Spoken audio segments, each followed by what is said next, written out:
Ramalingar பணிமன்றம், Tirunelveli little பிளார் model பள்ளி இணைந்து நடத்திய நெல்லை, குமரி, தென்காசி, தூத்துக்குடி, விருதுநகர் மண்டல அளவிலான கலை இலக்கிய போட்டிகள் நெல்லையில் நடைபெற்றது. அருட்செல்வர் டாக்டர் பொள்ளாச்சி நா. மகாலிங்கம் அவர்களின் ஆன்மீக இலக்கிய பெரும் பணியினை தொடர்ந்து 58 ஆண்டுகளாக சென்னை ராமலிங்கர் பணிமன்றம் சிறப்பாக செய்து வருகின்றது. இளைஞர்களுக்கு ஊக்கம் நல்கும் வகையில் பள்ளி, கல்லூரி மாணவர்களுக்கு மண்டல அளவிலும் மாநில அளவிலும் இசை மற்றும் பேச்சு போட்டிகள் நடத்தப்பட்டு பரிசுகள் வழங்கப்பட்டு வருகின்றன. மண்டல அளவில் ஒவ்வொரு போட்டியிலும் முதல் 10 இடங்களை பிடித்தவர்களுக்கு 2 நாட்கள் பயிலரங்கமும் பொள்ளாச்சியில் நடத்தப்பட்டு வருகிறது. இதன் தொடர்ச்சியாக இந்த ஆண்டும் மாநில அளவில் கலை இலக்கிய போட்டிகள், பள்ளி மாணவர்களுக்கு இசை, மனனம், பேச்சு ஆகிய பிரிவுகளிலும், கல்லூரி மாணவர்களுக்கு பேச்சு, கட்டுரை, கவிதை ஆகிய பிரிவுகளிலும் மண்டல அளவிலான போட்டிகள் திருநெல்வேலி நகரம் லிட்டில் பிளார் மாடல் பள்ளியில் நடைபெற்றது. திருநெல்வேலி, தென்காசி, தூத்துக்குடி, கன்னியாகுமரி, சிவகங்கை, விருதுநகர் உள்ளிட்ட பல்வேறு மாவட்டங்களிலிருந்து 284க்கும் மேற்பட்ட மாணவ மாணவியர் பங்கேற்றனர். போட்டியில் வெற்றி பெறும் மாணவர்களுக்கு முதல் பரிசாக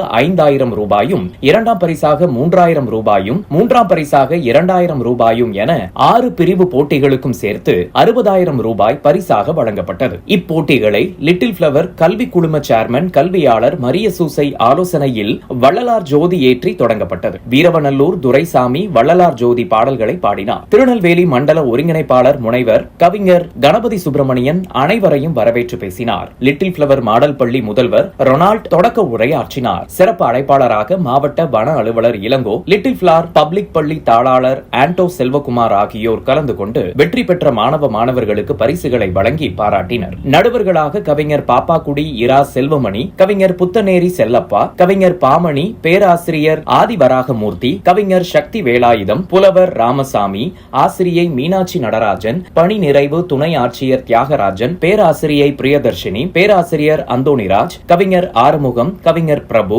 கவிஞர் முத்துசாமி, பேராசிரியர் தேவி பிரசாத், எழுத்தாளர் அகரம் தளவாய், கவிஞர் சுப்பையா ஆகியோர் செயல்பட்டனர். நிகழ்விற்கான ஒருங்கிணைப்பு பணியை துணை முதல்வர் செல்வி, கனகா, மரிய அந்தோணியம்மாள், ரத்னா, இசக்கி, தங்கமாரி, அனிதா, ரெபேகால், உடற்கல்வி ஆசிரியர் சுரேஷ்குமார் ஆகியோர் சிறப்பாக செய்திருந்தனர். நிறைவாக மாநில ஒருங்கிணைப்பாளர் பாலசுப்ரமணியன் நன்றி கூறினார்.